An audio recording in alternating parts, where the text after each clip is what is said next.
Hello students, we have already started the chapter Some Basic Concepts of Chemistry.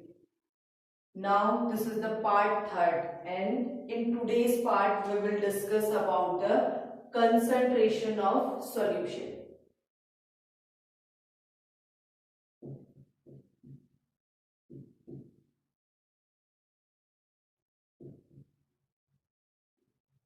तो इस topic में बात करने से पहले actually we know what is solution and what is concentration. हमें पता होना चाहिए कि सॉल्यूशन क्या होता है और कंसंट्रेशन क्या होता है. तो अगर हम सॉल्यूशन की बात करें तो सॉल्यूशन दो डिफरेंट कंपोनेंट से मिलकर बना है, that is solute and solvent. तो solution is the mixture of two different component called solute and solvent. अब सॉल्यूट क्या हो गया? जिसको हम डिसॉल्व करेंगे दैट इज सॉल्यूट, और जिसमें डिसॉल्व करेंगे दैट इज सॉल्वेंट. अगर हम बात करें शुगर और वाटर के मिक्सचर की बात करें तो हियर व्हाट शुगर को डिसॉल्व कर रहे हैं, इसलिए शुगर इज सॉल्यूट, और डिसॉल्व किसमें कर रहे हैं? वाटर में. So water act as a solvent, इसलिए वाटर किसकी तरह एक्ट करेगा? सॉल्वेंट की तरह. और एक और डेफिनेशन हमारे पास निकल कर आती है, जो लेसर क्वांटिटी में होगा दैट इज सॉल्यूट, जिसकी क्वांटिटी कम होगी दैट इज सॉल्यूट, और जिसकी क्वांटिटी ज्यादा ग्रेटर क्वांटिटी में होगा दैट इज सॉल्वेंट. जो ग्रेटर क्वांटिटी में है दैट इज सॉल्वेंट. अब यहां पर से हमारे पास डेफिनेशन दो निकल कर आ रही है कि जो लेसर क्वांटिटी में है वो सॉल्यूट है, जो ग्रेटर क्वांटिटी में है दैट इज सॉल्वेंट. या फिर हम जिसको डिसॉल्व कर रहे हैं दैट इज सॉल्यूट, और जिसमें डिसॉल्व करेंगे दैट इज सॉल्वेंट. तो अगर हम शुगर और वाटर का एग्जांपल लें तो here water here is sugar is solute and water is solvent. अब जैसे एक ये कॉन्सेप्ट हमारा एक जगह गलत होता है. जैसे मैं तुम्हें बता रही हूँ, हमने बोला कि 98 ग्राम ऑफ H2SO4 को मिक्स कर रहे हैं हम 54 ग्राम ऑफ वाटर. अगर हम लेसर और ग्रेटर क्वांटिटी वाली बात करें तो अगर हम यहाँ पर देखें तो क्वांटिटी यहाँ पर हमें किसकी ज्यादा दिख रही है? 98 ग्राम ज्यादा दिख रहा है, तो हम H2SO4 को क्या बोलेंगे? यहाँ सॉल्वेंट बोल सकते हैं. और H2O की क्वांटिटी कम है तो हम बोलेंगे H2 is a solvent. But this answer is wrong. अब जब हम लेसर और ग्रेटर क्वांटिटी की बात करते हैं तो लेसर और ग्रेटर क्वांटिटी की बात अब हम करते हैं नंबर ऑफ मोल्स से. किससे बात करते हैं हम? नंबर ऑफ मोल्स से. अगर लेसर क्वांटिटी मतलब means number of moles lesser होंगे तो इट मींस वो सॉल्यूट है, और नंबर ऑफ मोल्स ग्रेटर होंगे तो it means that is solvent. तो अब इस क्वेश्चन को अगर हमें सॉल्व करना है तो हमें एक फॉर्मूला पता होना चाहिए, that is number of moles equals to given mass upon molar mass. Given mass upon molar mass. Try to learn this formula. It is a very useful formula. Number of moles अगर हमें calculate करने हैं तो हमारे पास formula है given mass upon molar मास. तो पहले हम मोल्स निकालेंगे H2SO4 के भी और कैलकुलेट करेंगे मोल्स 54 के भी. अगर हम H254 वाटर के भी मोल्स कैलकुलेट करेंगे. अगर हम H2SO4 का मोल्स कैलकुलेट करते हैं तो given mass is 98 and it's molar mass. Hydrogen का मोलर मास होता है 1, सल्फर का मोलर मास इज 32 और ऑक्सीजन का मोलर मास होता है 16. तो हमारे पास यहाँ पे टोटल मोलर मास निकल कर आ जाएगा या मॉलिक्यूलर मास निकल कर आ जाएगा. हाइड्रोजन का 1 होता है, 2 मॉलिक्यूल्स आर प्रेजेंट, तो 2 प्लस 32 प्लस ऑक्सीजन के 4 मॉलिक्यूल है, एक का मास होता है 16, तो इट बिकम 64. अगर हम इसको कैलकुलेट करेंगे तो 98 अपॉन ऐड करो इसको 64 प्लस 64 प्लस 98. तो if we solve this it will give 1 mole. कितना मोल आ गया? ये नंबर ऑफ मोल. वैसे similarly we will calculate the number of moles of water. तो अगर वाटर के नंबर ऑफ मोल्स कैलकुलेट करेंगे तो हमारे पास फॉर्मूला आ गया गिवन मास अपॉन मोलर मास. वाटर का कैलकुलेट करेंगे तो हाइड्रोजन 2 प्लस 16, तो इसका मोलर मास आ गया 18 एंड 18 3 जा. तो यहाँ पे नंबर ऑफ मोल्स कितने हैं वाटर के? 3 मोल्स है। तो किसके मोल्स ज्यादा आए, वाटर के मोल्स ज्यादा हैं, और जबकि H2SO4 के मोल्स 1 मोल है। तो यहाँ पर हमें पता चल गया कि कौन सॉल्वेंट है, water is solvent where as H2SO4 is solute. तो हमारे पास एक नया फॉर्मूला निकल कर आया है, number of moles equals to given mass upon molar mass. और मोलर मास कैलकुलेट करना आसान है, हमें आइटम्स का मास पता होना चाहिए और हम उसको सॉल्व करेंगे तो we will get the molar mass. और अगर हम जब लेसर क्वांटिटी और ग्रेटर क्वांटिटी की बात करेंगे तो that time we take number of moles. तो नंबर ऑफ मोल्स के बेसिस पर कंपेयर करेंगे, जिसके नंबर ऑफ मोल्स ज्यादा होंगे it means that is solvent, जिसके नंबर ऑफ मोल्स कम होंगे दैट इज सोल्यूट। तो this is all about the solute and solvent. Now next is concentration. अगर हम कंसंट्रेशन की बात करें तो कंसंट्रेशन क्या है, गिवन सॉल्यूशन में, गिवन सॉल्वेंट में कितना सोल्यूट अगर हम ऐड कर रहे हैं that is known as concentration. तो अगर हम सिंपल से कंसंट्रेशन की बात करें तो कंसंट्रेशन है amount of solute present in given amount of solution. तो दिए हुए सॉल्यूशन में कितना सोल्यूट प्रेजेंट है that is known as concentration. तो आज हम पढ़ेंगे कि हम कितने तरीके से कंसंट्रेशन को कैलकुलेट कर सकते हैं। तो हमने बोला सॉल्यूशन क्लियर है, हमने बोला सॉल्यूशन लेसर और ग्रेटर क्वांटिटी को कब कंपेयर करेंगे, जब कंपेयर करेंगे लेसर क्वांटिटी और greater quantity, that time we talk about the number of moles and how can we calculate the number of moles. Number of moles is equals to given mass upon molar mass, और जिसके moles ज्यादा होंगे that is solvent और जिसके number of moles कम होंगे that is solute. अब हम बात करें कंसंट्रेशन की। तो अगर हम कंसंट्रेशन की बात करें तो कंसंट्रेशन है गिवन अमाउंट ऑफ सॉल्यूशन में कितना सोल्यूट प्रेजेंट है, इसी को हम बोलते हैं कंसंट्रेशन। तो अब कंसंट्रेशन कैलकुलेट करने की हमारे पास अलग अलग मेथड्स हैं। सबसे पहला है mass by mass percentage, mass by mass percentage. Second one is mass by volume percentage.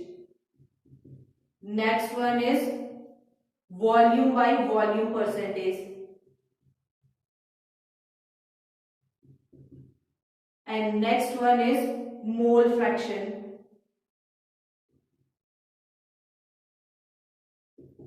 Next one is parts per million, ppm. Second one is parts per billion, ppb.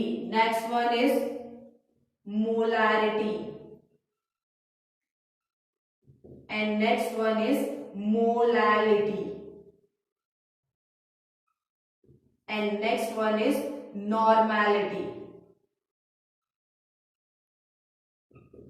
So these are the 9 different ways by which we can calculate the concentration of solution. पहला तरीका mass by mass percentage, इसको weight by weight percentage भी बोलते हैं और mass by mass percentage. Second way is mass by volume percentage.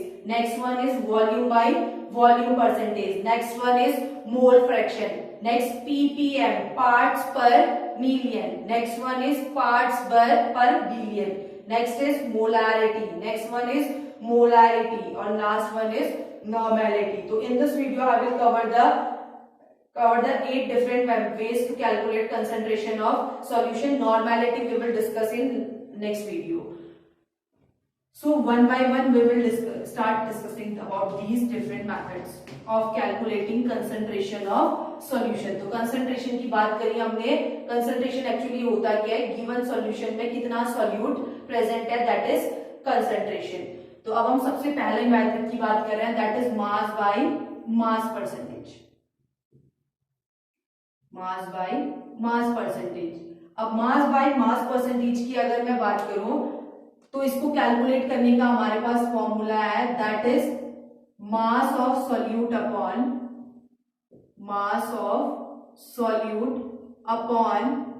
Mass of solution into 100। Percentage की बात कर रहे हैं तो इनटू 100। तो फॉर्मूला हमारे पास है mass by mass percentage calculate करने के लिए mass of solute upon mass of solution into 100। अगर हमारे पास मास बाय मास, मैं समझा रही हूँ मास बाय मास परसेंटेज का मतलब क्या होता है। अगर हमारे पास mass by mass percentage given है दैट इज 5%, कितना परसेंट है 5%, इसका मतलब क्या हो गया हमारा 5 जो मास ऑफ सोल्यूट है that is 5% in 100 ml 100 gram of solution, दोनों के हम मास की बात कर रहे हैं, तो 5 ग्राम of solute is present in 100 gram of solution, that is the actual meaning of mass by mass percentage. अगर हमारे पास 5% निकल कर आता है it means that 5 gram of solute is present in 100 gram of solution. This is mass by mass percentage. Next one is mass by volume percentage. Mass by volume percentage. So here we will calculate the mass by volume percentage. Mass of solute upon mass of, actually not mass, it's volume of solution into 100। अगर हमने मास by mass percentage की बात करी तो यहाँ mass of solute upon mass of solution into 100। अगर हम मास by volume percentage की बात करेंगे तो यार mass of solute upon volume of solution into 100, तो तब यहाँ पे हम वॉल्यूम सॉल्यूशन का वॉल्यूम लेंगे। और इसका मतलब actually mass by volume percentage का मतलब है अगर हमारे पास 8% आया मास बाय वॉल्यूम परसेंटेज तो इस स्टेटमेंट का मतलब है 8 gram of solute is present in 100 ml of solution. Here we have take the volume, तो हम बोल रहे हैं 8 gram of solute is present in 100 ml of solution, that is mass by mass percentage। और अगर हम mass by volume percentage, अगर हम mass by mass percentage की बात करें तो mass of solute upon mass of solution into 100, अगर it is 5%, mass by mass percentage is 5%, it means that 5 gram of solute is dissolved in 100 gram of solution। अगर हम mass by volume percentage की बात करें and it is 8%, तो इसका मतलब है 8 gram of solute is dissolved in 100 ml of solution। Next one is volume percentage, volume by volume percent, volume by volume percent। तो here volume of solute upon volume of solution into 100। अगर हमारे पास volume by volume percentage है that is 10%, it means that 10 ml of solute is dissolved in 100 ml of solution। तो 100 ml solution में कितना solute present है that is 10 ml, और यही हमने बोला था कंसंट्रेशन होता है। गिवन सॉल्यूशन में कितना सोल्यूट प्रेजेंट है that is known as concentration. पहला कंसंट्रेशन कैलकुलेट करने का वे मास बाय मास परसेंटेज, अगर 5% है mass by mass percent it means that 5 gram of water is solute is dissolved in 100 gram of solution. दोनों का मास लेंगे, सोल्यूट का भी और सॉल्यूशन का भी। मास बाय वॉल्यूम परसेंटेज वो मास ऑफ सोल्यूट लेंगे और वॉल्यूम ऑफ सोल्यूशन लेंगे। अगर इट विल गेट 8%, अगर हमें दिया है कि 8% है mass by volume percent it means that 8 gram of solute is present in 100 ml of solution. And third way to calculate the concentration is volume by volume percentage. इसमें हम solute का भी वॉल्यूम लेंगे और सोल्यूशन का भी volume लेंगे। तो हम बोलेंगे अगर if volume by volume percent is given 10%, इसका मतलब क्या है 10 ml of solute is present in 100 ml of solution। Now next way is mole fraction। अब next हम बात कर रहे हैं mole fraction की।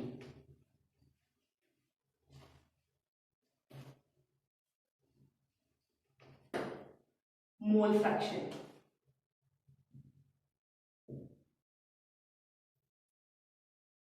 अगर हम मोल फ्रैक्शन की बात कर रहे हैं और हम बात कर रहे हैं सॉल्यूशन की, तो हमने एक कंटेनर लिया सॉल्यूशन, इसमें सोल्यूट भी प्रेजेंट है और सॉल्वेंट भी। हमने बोला ए is solute,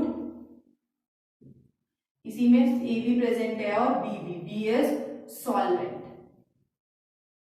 We have taken the solute and solute contains two various component that is solute and solvent। तो हमने बोला A is solute and B is solvent। अब हमने बोल दिया यहाँ पे ए के भी कुछ नंबर ऑफ मोल्स प्रेजेंट है और बी के भी कुछ नंबर ऑफ मोल्स प्रेजेंट है। अगर मैंने बोल दिया ए का 1 मोल प्रेजेंट है और बी का 3 मोल प्रेजेंट है, ए का 1 मोल और बी का 3 मोल present है, we are talking about mole fraction and number of moles, and again I am telling you how to calculate number of moles.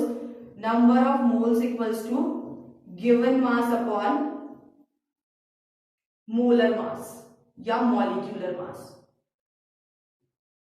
This is the way to calculate number of moles. तो हमारे पास solution है, solution में solute है और solvent है, हमें solute के भी मोल्स दे रखे हैं और सॉल्वेंट के भी क्या दिए हैं, मोल्स दिए हैं। Now we have to calculate the fraction. क्या कैलकुलेट करना है हमने इसका फ्रैक्शन। तो अगर मैं ए का फ्रैक्शन कैलकुलेट करूं तो ए के कितने मोल्स प्रेजेंट है 1 और टोटल सोल्यूशन में कितने मोल्स हैं 1 + 3 कितने 4। तो ए का मोल फ्रैक्शन कितना हो गया 1/4।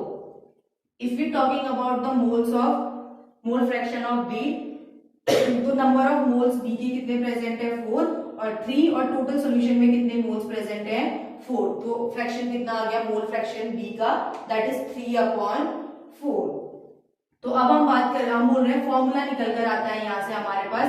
अगर हमें नंबर ऑफ मोल्स कैलकुलेट करने हैं किसी भी सॉल्यूशन में, जैसे अगर हमें नंबर ऑफ मोल्स कैलकुलेट करने हैं किसी एक कंपोनेंट के, तो number of moles of A अगर हमें कैलकुलेट करना है तो यहां आ जाएंगे number of moles of A upon number of moles of A plus B, दोनों के नंबर ऑफ मोल्स को क्या कर देना है प्लस। यहाँ पे दिख रहा है हमने फ्रैक्शन निकाला जब, तो ऊपर आ रहे हैं number of moles of A, नीचे ए और बी का सब, तो number of moles of A plus B. और वैसे अगर हमें कैलकुलेट करना है number of moles of B, then B के मोल्स आएंगे अपॉन नीचे ए और बी के मोल्स को हम क्या कर देंगे ऐड कर देंगे। तो this is the formula for calculating mole fraction. अब mole fraction is denoted by the symbol is called zeta. तो actually mole fraction is represented by zeta, और कुछ बुक्स में this symbol is used for mole fraction and it is called eta. This symbol is pronounced as eta. This symbol is called zeta and this one is eta. Usually books में zeta symbols का use होता है to represent the mole fraction. तो अगर हमें represent करना है zeta a, तो हमारे पास फॉर्मूला हो गया number of moles of A upon number of moles of A plus number of moles of B. वैसे similarly if we have to calculate the number of mole fraction of B, then number of moles of B plus number of moles of A plus number of moles of B. This is the formula for calculating the mole fraction. और binary compounds के लिए हमारे पास आता है mole fraction of A plus mole fraction of B equals to कितना आएगा 1। तो this formula we will use to solve the numericals. तो यहाँ से हमारे पास आ गया, अगर हमें मोल फ्रैक्शन कैलकुलेट करना है ए का, तो formula becomes number of moles of A upon number of moles of A plus number of moles of B. वैसे अगर हमें कैलकुलेट करना है मोल फ्रैक्शन ऑफ बी, तो कैसे कैलकुलेट करेंगे, number of moles of B upon number of moles of A plus number of moles of B. और number of moles अगर हमें डायरेक्टली गिवन है तो we can solve this question and we can easily calculate the mole fraction. But if we don't know the number of moles, अगर हमें number of moles पता नहीं है तो we can calculate it by the formula number of moles equals to given mass upon molar mass, and the symbol used for mole fraction is zeta, and in some book it is mentioned by eta symbol. Now next is ppm. Next way to calculate the concentration of solution is ppm. Next one is ppm, that is parts per million. ppm is parts per million. Million means it represent 10 to the power 6. It represent 10 to the power 6 ml of solution. तो अगर हमारे पास आया है हमें दिया है कि किसी सॉल्यूशन का जो कंसंट्रेशन है दैट इज 5 ppm पार्ट्स पर मिलियन। तो इसका मतलब क्या हुआ, 5 ग्राम solute is dissolved in 10 to the power 6 ml of solution, 10 to the power 6 ml of solution। तो parts per million, million represent the 10 to the power 6 quantity, million represent 10 to the power 6 quantity. अब हमारे पास बोला है अगर हमें given है कि किसी भी सॉल्यूशन का जो कंसंट्रेशन है that is 5 ppm, it means 5 parts पर मिलियन। तो ये रिप्रेजेंट कर रहा है कि 5 gram of solute is dissolved in 10 to the power 6 ml of solution। तो यहाँ से ppm निकालने का, पार्ट्स पर मिलियन निकालने का फॉर्मूला निकल कर आता है हमारे पास, mass of solute upon volume of solution into 10 to the power 6, mass of solute upon mass of solution into 10 to the power 6। This is the way to calculate the parts per million। And next one is parts per billion, that is ppb। parts per billion में अगर if we are talking about the billion, that time the concentration of the solution is calculated with respect to 10 to the power 9 ml of solution, 10 to the power 9 ml of solution। तो ppb को calculate करने का formula है हमारे पास, mass of solute upon volume of solution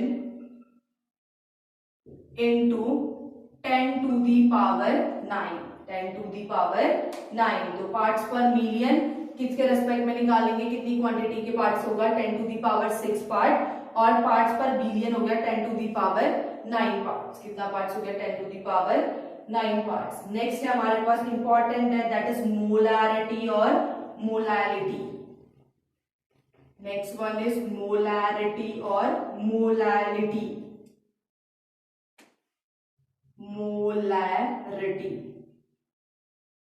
and this molarity is represented by capital M if we are talking about molality, and this molality is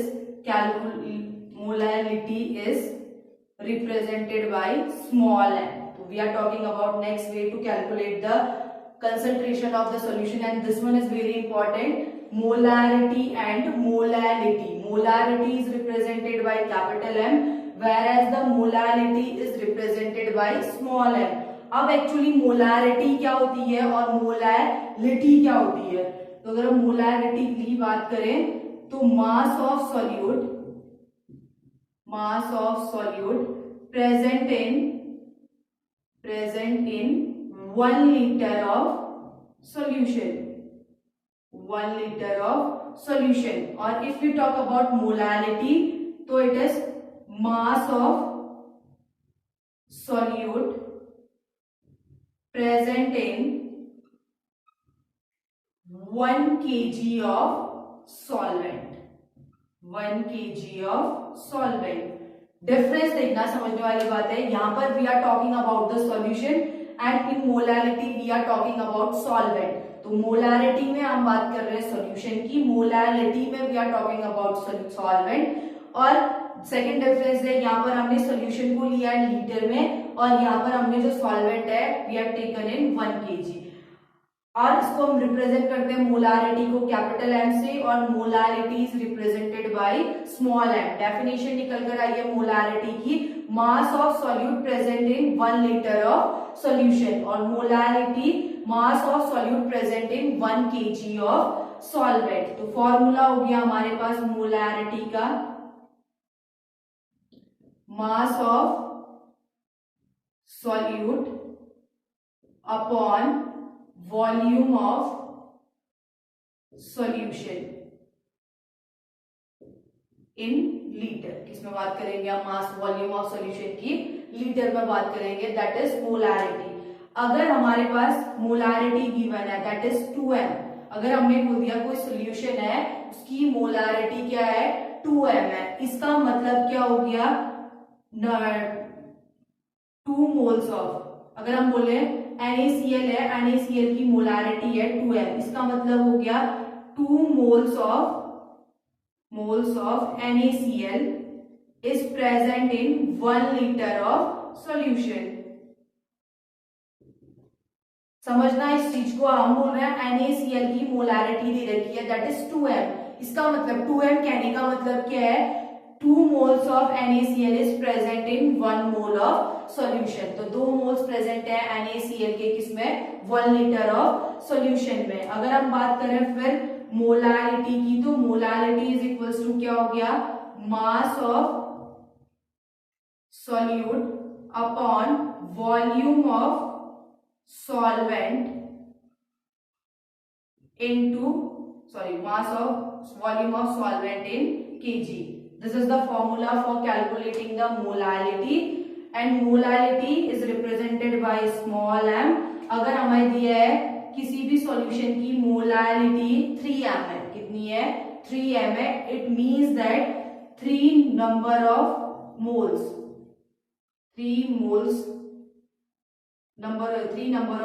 is present in 1 kg of solvent। This is the meaning of molarity and molality। Now last one is left, that is normality। We will discuss about normality in next video। I hope you will understand how to calculate the concentration of solution by using the various methods, various formulas, and in next video I will try to cover the numerical related to these formulas। Now thank you so much।